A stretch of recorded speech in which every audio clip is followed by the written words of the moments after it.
विष्णु का दर्शन हुआ? हाँ। तो आपको डर नहीं लगता है? लगता है। लगता है ना? हाँ। तो आपको अपने प्रधानाध्यापक को सूचना दी? नहीं। नहीं दी? क्यों नहीं दिया? देना चाहिए ना।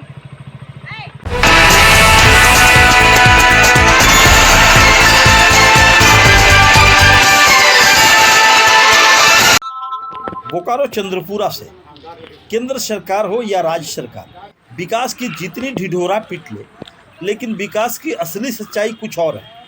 अगर विकास की सच्ची तस्वीर देखनी है तो आइए चंद्रपुरा प्रखंड के करमाटर पंचायत के परसाडी गांव के बगल में स्थित उत्क्रमिक प्राथमिक विद्यालय परसाडी में।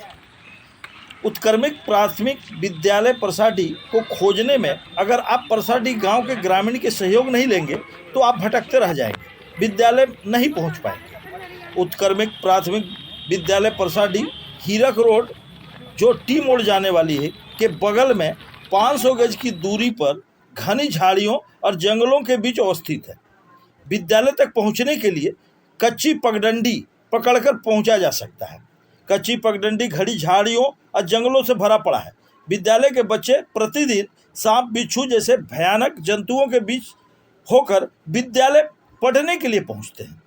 इस बाबत विद्यालय के प्रधानाचार्य उमा शंकर महतो ने कहा कि हीरक रोड से लेकर विद्यालय तक पक्की सड़क बनाने के लिए शिक्षा विभाग को कई पत्र लिखा, लेकिन विभाग द्वारा कोई भी कार्रवाई नहीं की गई। विद्यालय में कक्षा में भी सांप बिच्छू प्रवेश कर जाते हैं। विद्यालय की चारदीवारी नहीं होने से जानवर विद्यालय परिसर में विचरण करते रहते हैं।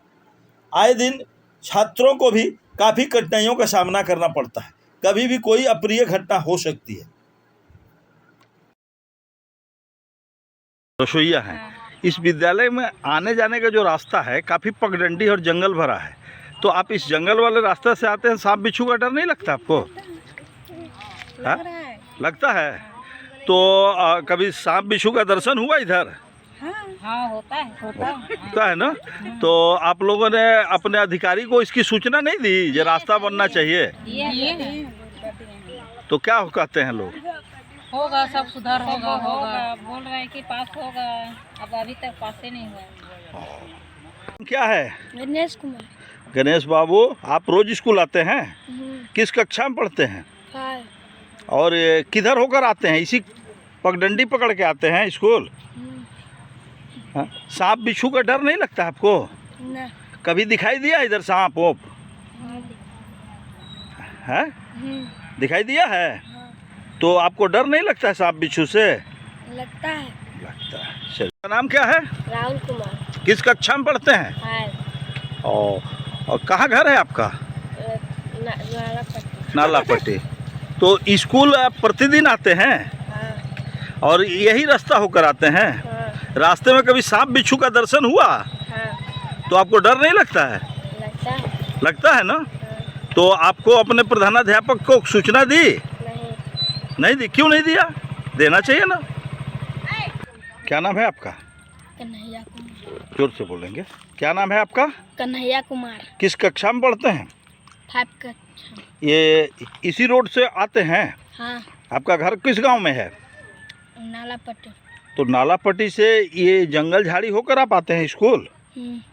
तो आपने अपने प्रधानाध्यापक को इसकी सूचना दी? नहीं। विद्यालय को आने के लिए और जाने के लिए जो रास्ता है वो काफ़ी जंगल भरा पड़ा है। तो क्या आपने इसके विभाग में सूचना दी? हाँ, इसके लिए हमने मुखिया को और प्रशासनिक विभाग शिक्षा विभाग को भी लिख के दिया है, कई बार लिख के दिया है, लेकिन इस पर कभी सुनवाई नहीं हुआ। अभी फ़िलहाल जो है सो इतना जंगल भरा हुआ है, अगल बगल घनी झाड़ी है, तो इसमें विद्यालय के अंदर बच्चों के पढ़ाई के दौरान सांप बिच्छू गोजर घुसते हैं कि नहीं? हाँ, कई बार विद्यालय के क्लासरूम में भी सांप माने घुस गए हैं और सियार भी इधर मंडराते रहते हैं और बहुत भयानक डरावना जगह है। लेकिन इसके विषय में हम लोग सड़क के लिए और चारदीवारी के लिए लिखित रूप से दिए गए हैं, लेकिन अभी तक उस पर किसी तरह का पहल नहीं किया गया। अगर मान लिए कोई अप्रिय घटना घट जाए, कहीं किसी बच्चे को सांप डस ले, तो क्या करेंगे आप? जिससे हम ही को जो है सो उसके लिए व्यवस्था करना होगा इलाज के लिए। क्या नाम है आपका? मेरा नाम उमाशंकर महतो, आप क्या हैं इस यहाँ के स्कूल? प्रधानाध्यापक।